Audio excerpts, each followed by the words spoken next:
کے رسول صلی اللہ علیہ وسلم سے وہ فرشتہ کہتا ہے یا رسول اللہ، اے اللہ کے نبی آپ تو اشارہ کیجئے، آپ حکم دیجئے تو یہ طائف کا جو پہاڑ ہے اس کو اٹھا کر ان طائف والوں پر دے مارا جائے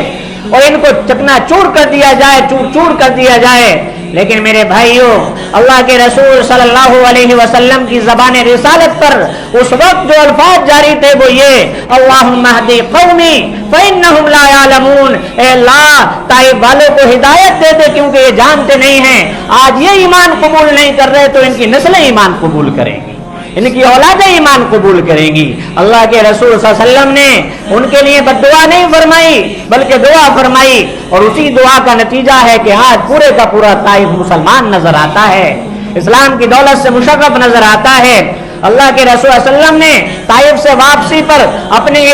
اپنے اس مقصد کو، اس تبلیغ کو جاری رکھا محنت کے ساتھ، یہاں تک کہ آپ مکے سے